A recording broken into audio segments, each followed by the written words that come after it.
Politikus Partai Gelora Fachri Hamzah buka-bukaan soal alasan Presiden Jokowi mendukung Prabowo Subianto di Pilpres 2024. Diketahui PDIP, termasuk capres mereka Ganjar Pranowo merasa ditinggalkan Jokowi.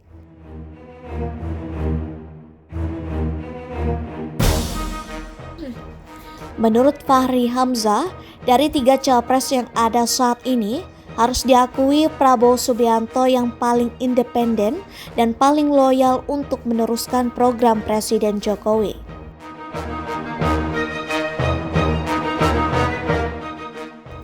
Sementara Ganjar Pranowo, kata Fachri Hamzah, dianggap Jokowi dikendalikan oleh kelompok lain, yakni parpol pengusungnya.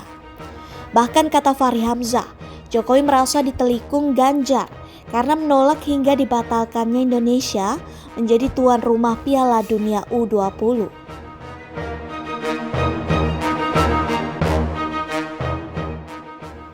Hal itu diungkapkan Fachri Hamzah dalam acara One on One yang ditayangkan TV One dengan dipandu Tisa Noveni Jumat 3 November 2023. Dan tentu dia ingin apa yang sudah dia canangkan dan dia sudah mulai kerjakan itu tidak dihentikan. Dan itu memang juga ada ancaman Bang, apa yang sudah dijalankan Pak Jokowi ini tidak akan dijalankan kalau Pak Jokowi tidak mendukung Prabowo Subianto ataupun juga mengusung putranya jadi wakil presiden. Nah itu dia, akhirnya Pak Prabowo memiliki kekuatan itu. Pertama-tama karena dia adalah hasil dari rekonsiliasi 2019. Yang kedua, dia yang nampak paling loyal untuk meneruskan apa yang sudah dikerjakan oleh Pak Jokowi. Di antaranya, menurut Fachri soal kereta api cepat IKN dan hilirisasi. Ada perpindahan dari penggunaan mobil pribadi ke kereta cepat, ke LRT, ke MRT,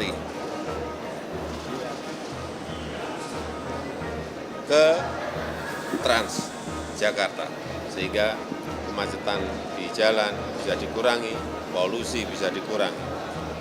Arahnya ke situ. Karena setiap tahun kita kehilangan karena macet di Jabodetabek dan Bandung itu sudah lebih dari 100 triliun. Selamat datang di masa depan Indonesia. Sudah berkali-kali saya sampaikan bahwa kepindahan ibu kota negara ke Nusantara adalah bukan sekedar memindah gedung kementerian. Bukan itu. Bukan juga hanya pindah istana presiden. Bukan itu. Bukan juga memindahkan gedung wakil presiden ke Nusantara. Juga bukan itu. Bukan itu. Bukan fisiknya yang ingin kita pindahkan.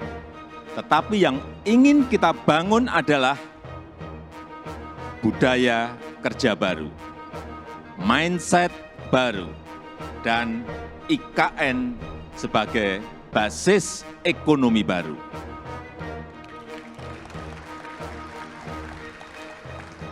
Indonesia sebagai negara besar harus berani melangkah, harus berani memiliki agenda besar, berani punya agenda besar. Dan ini untuk kemajuan negara kita, untuk kemajuan bangsa. Hilirisasi setelah nikel, stop, kemudian masuk ke tembaga, ke koper. Nanti masuk lagi ke boksit dan seterusnya. Karena memang siapapun, negara manapun, organisasi internasional apapun, saya kira nggak bisa menghentikan keinginan kita untuk industrialisasi, untuk hilirisasi. Dari ekspor bahan mentah ke barang setengah jadi atau barang jadi. Karena kita ingin nilai tambah ada di dalam negeri.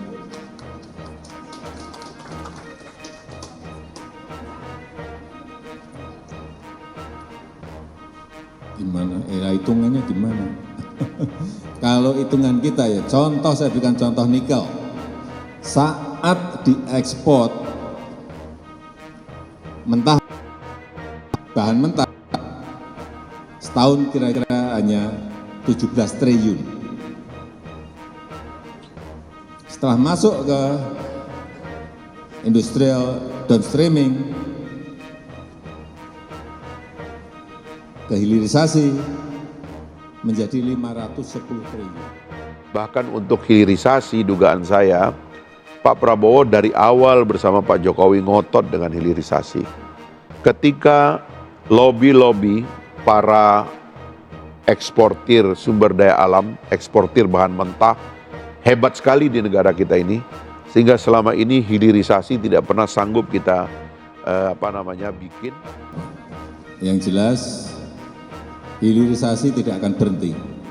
Padahal soal hilirisasi ini, kata Fahri, adalah pondasi dari industrialisasi Indonesia untuk menjadi negara maju. Fondasi Memang bagi ada industrialisasi. kekhawatiran, Bang, kalau misalkan yang menjadi Presiden Ganjar Pranowo, apa yang sudah dilakukan oleh Pak Jokowi itu tidak akan berlanjut.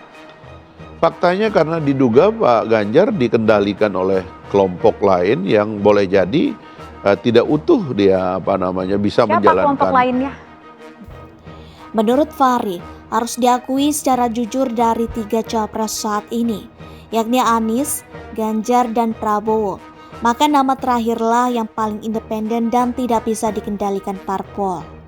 Dugaannya siapa? Kita tidak bisa hindari bahwa di antara calon-calon ini memang Pak Prabowo yang kelihatan paling independen ya, karena dia kan ketua umum, pada saat yang bersamaan dia juga adalah calon presiden. Jadi dia punya tingkat independensi yang paling tinggi gitu. Sehingga menurut Fahri, hal ini juga yang membuat Jokowi lebih memilih Prabowo dibanding Ganjar. Apalagi kata Fahri, selama menjadi anak buah Jokowi sebagai Menteri Pertahanan, Prabowo selalu seia sekata antara pernyataan dan perbuatan. Sehingga mungkin ini yang menyebabkan Pak Jokowi juga melihat Pak Prabowo selama ini kalau ngomong sama saya nggak pernah lain di depan lain di belakang. Sementara Jokowi, kata Fahri, merasa ditelikung Ganjar. Sementara calon lain ini kok bisa nelikung saya. Siapa, Bang, yang nelikung, Bang? Menurut Fahri, Jokowi merasa ditelikung Ganjar karena Piala Dunia U20 yang menjadi programnya digelar di Indonesia batal karena penolakan Ganjar.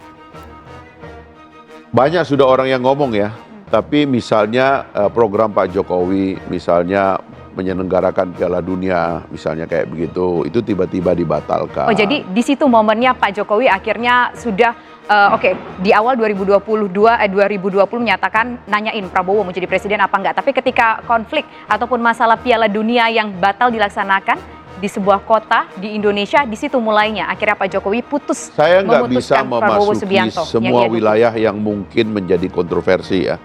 Tapi yang kita bisa baca hanya soal-soal di ruang publik. Oke.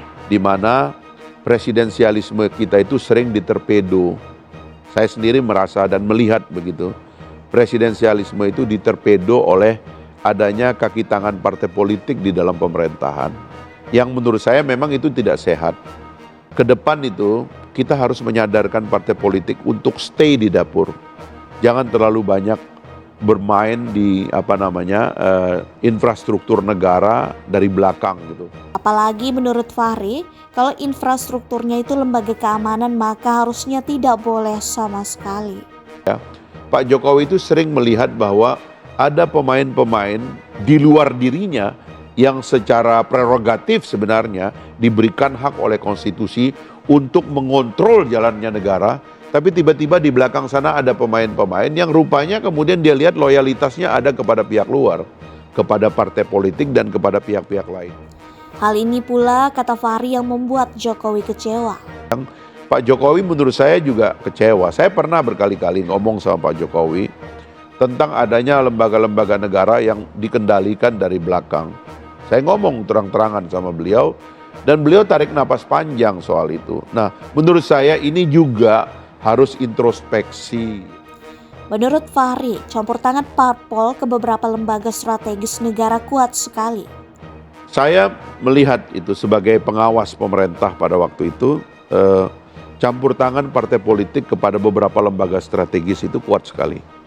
Menurut saya ini harus diakhiri di masa yang akan datang. Apa misalnya Partai lembaga politik strategis? tidak boleh ya Bahkan nanti harus dibatasi, ada banyak lembaga negara yang partai politik tidak boleh lagi bermain di situ. Termasuk juga kata Fahri, jika kader parpol dijadikan menteri, maka loyalitas kepada parpol harus dihentikan demi rakyat.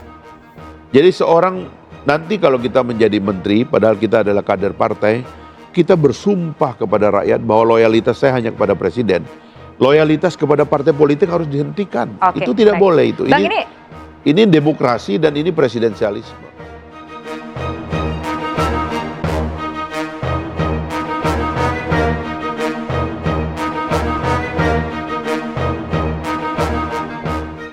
Kita dalam ini menerobos agar U20 tetap sukses, tapi tidak menghadirkan Israel.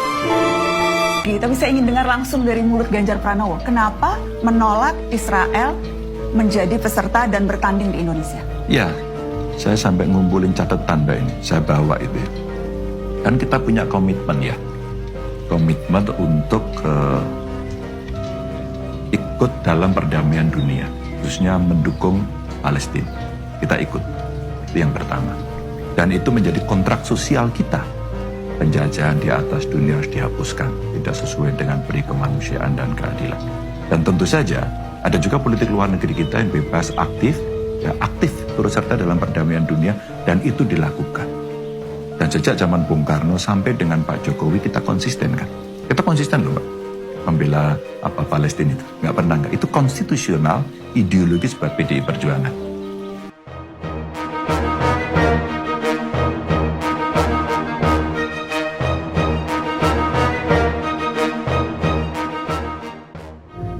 Dan dalam urusan Piala Dunia U20 ini, kita sependapat dengan Duta Besar Palestina untuk Indonesia bahwa FIFA memiliki aturan yang harus ditaati anggotanya. Jadi, jangan mencampur adukkan urusan olahraga dan urusan politik. Ini negara demokrasi. Yang paling penting jangan dicampur adukkan. Sudah saya sampaikan kan. Jangan dicampur aduk, ada wilayah politik, ada wilayah olahraga.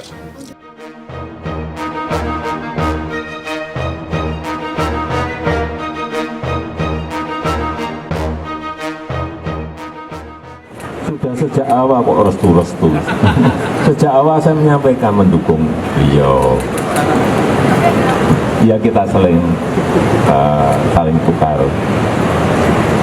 menukar pikiran mengenai bagaimana Indonesia ke depan. Saya kira biasalah saya berbicara bukan sering ya, terlalu sering dengan Pak Menhan itu.